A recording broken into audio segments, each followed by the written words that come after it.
This is KGW News at Sunrise. Well, good morning and thanks for getting up with us on this Saturday morning. I'm Tim Gordon.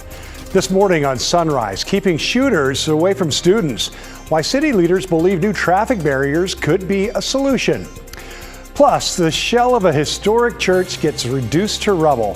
Why fire crews call their efforts the save of the year. But before we get to all that, let's check in with Chris McGinnis for a Saturday forecast. And let me wish you a happy new year. Six days thank you. later, right? Same to you. Here we are, back Absolutely. at the Sunrise Show on the weekends here. Let's get you out the door. And we are waking up to kind of a wet morning here across southwest Washington and northwest Oregon. You can see green on the radar here. We've got snow in the Cascades. Snow level around 4,000 feet. I'll show you that in a second.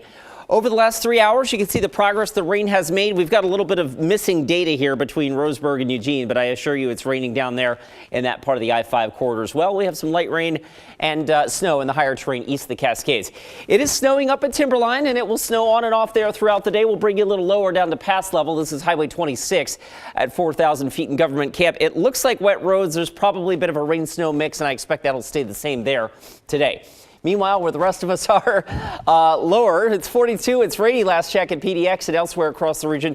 42, a popular number. King City, Hillsborough, Forest Grove checking in with 44. We hop over the Cascades. Not terribly cold on that corner of the state. On the east side, 36 right now in Baker City. Burns one of the colder spots on the map at 32. All right, the plan for today, our Saturday here in the Rose City. Light rain now. On and off rain as we go in towards the noon hour. We probably will see some breaks in the raindrops later this afternoon, but I doubt we'll see any sun with highs inching towards 50 degrees later today. Tim? All right, thanks, Chris. The Honorable Kevin McCarthy of the state of California, having received a majority of the votes cast, is duly elected Speaker of the House of Representatives. Well, this morning, California Republican Kevin McCarthy is now Speaker of the House of Representatives. Last night's 15th and final vote saw him finally win over enough members of his own party to claim the seat. One of the key questions for both Republicans and Democrats now, the concessions he made to far-right groups in his party, the GOP lawmakers, and what this will mean moving forward. We shall see. Well, here at home, Portland Public Schools leaders are trying something new when it comes to efforts to curb gun violence. After recent gunfire near multiple campuses, officials have created a solution they hope will prevent or at least discourage future drive-by shootings. Catherine Cook shows us how. Slowing down traffic. That's the goal behind these new barriers outside Jefferson High School. You'll find them along North Commercial Avenue between Killingsworth and Alberta. They form choke points, forcing just one car to pass through at a time. Portland Public Schools asked for the barriers. Portland's Bureau of Transportation teamed up with the city's Community Safety Division to put them in. They say it's a response to recent gun violence near the school. Last fall, police responded to 2 shootings near Jefferson that left 2 students injured. I've heard them, yeah. It's really disturbing. Tom Kramer lives in the neighborhood. He's glad to see the barriers. I think anything we need to do to reduce gun violence is a good thing, and I think it makes a lot of sense. So I don't know how much of the drive-by shooting. I think it was more so just to slow down the traffic. Either way, Kenny Montague is pleased by what he's seen so far. His 2 sons go to Jefferson and he coaches here. He's been waiting a while to see safety improvements around the school. I see they trimmed the trees. Before, these trees weren't trimmed, so at dark, it was very, very dark. There wasn't lights over here, so they are trying to change some things. Gun violence near schools is not unique to this neighborhood. In December, police responded to a shooting outside Cleveland High School that left a teen injured. And this isn't the first time the city has tried traffic calming methods to curb gun violence. A little over a year ago, PBOT installed these orange barrels in the Mount Scott-Arleta neighborhood in southeast Portland. They hoped they would slow cars down that might have been involved in a crime. Back at Jefferson. I know parents, coaches, we've all been out here doing our very best to try to do what we can. The city says these installations are just temporary. They plan to study how they work. If they're no longer needed, they'll take them down. Well, police are still investigating the shootings outside Jefferson and Cleveland.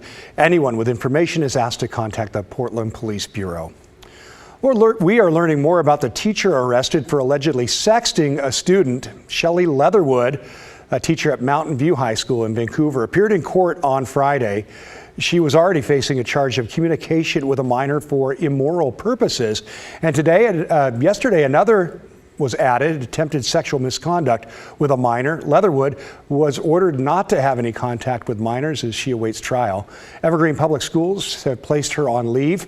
Police, meanwhile, are asking any other students who may have had inappropriate contact to come forward. A teenager was hit by a car near Prairie High School in Vancouver. Washington State Patrol says a 14-year-old was crossing State Route 503 around 2:30 Friday afternoon, but not in a crosswalk. Authorities say traffic in one lane slowed for her, but she stepped out in front of a car in a second lane. Police say the teen suffered non-life-threatening injuries and was taken to the hospital. Well, it has been nearly a year since the tragic shooting death of an off-duty Vancouver police officer. You may remember Donald Sahoda was fatally shot outside the front door of his home when a Clark County deputy apparently mistook him for a robbery suspect the deputy was pursuing. A panel of prosecutors had been looking into this to see if the deputy's actions were reasonable under the circumstances. Shots fired. I saw the flashes. There is no doubt that January 29th of last year was a horribly sad night, with 52-year-old Donald Sahoda shot at the front door of his battleground home by the deputy. Remember, this started with the pursuit of Julio Segura, a 20-year-old armed robbery suspect running from police, who ended up on Sahoda's rural property. With his wife inside, the off-duty Vancouver officer went out to confront Segura in his front yard. Investigators say Sahoda had his handgun. Segura had a knife. The two fought. Sahoda was stabbed and dropped his gun. As Deputy Feller and others arrived on scene, the suspect ran into the home and Sahoda went to get his gun. As he ran to his front door, Feller fired on Sahoda, thinking he was the suspect. The prosecutors laid out some of the key points in their letter sent to Clark County Prosecutor Anthony Golick. But in conclusion wrote, the panel that reviewed the case was unable to reach consensus as to the reasonableness of Deputy Feller's actions under the circumstances. Well, Golick asked for the panel's opinion to guide him in his decision-making. Obviously, he did not get clear guidance from that panel. Nonetheless, he says he will decide on what to do with the case in the next 2 weeks. Meanwhile, Julio Segura is facing multiple charges, including murder and attempted murder, because even if Sahoda hadn't been shot, the medical examiner ruled the stab wounds would have likely killed him. His trial set to start April 3rd.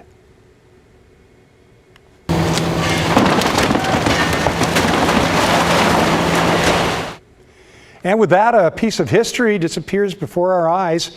Crews began demolishing the old Portland Korean church on Friday. Authorities say the building was deliberately set on fire earlier this week, making it so unsafe there was no other option. Dozens of people watched as the work got underway, some hoping to preserve and salvage some of the history at the corner of Southwest Clay and 10th. A 3-alarm fire tore through the downtown building Tuesday night, leaving essentially a burned-out shell, though firefighters were able to save the house next door. There was only exterior charring. They made entry into the home and they were fighting the fire at the church through an elevated position through the home's window. The home is moderately damaged as a result, just some charring on the outside, but an incredible save. I mean, I know we're only on January, the 6th? It's still the save of the year, for sure. They did a great job. Now, the suspect appeared in court yesterday. 25-year-old Nicolette Storer, who identifies as a woman, told detectives she heard voices telling her to light the fire. Storer also reported taking oxycodone. Well, a traffic alert for you this morning. I-84 is now closed in both directions at the I-205 interchange. That's for TriMet construction. The highlighted section of the map is what we're talking about here. Westbound drivers can detour onto I-205 in either direction. Eastbound drivers will be detoured onto I-205 south, or you can get off before exit 6 and take surface streets. That section of highway will reopen at 4 a.m. tomorrow morning. All right, still to come on Sunrise. They've worked the hours. Now they're struggling to get paid.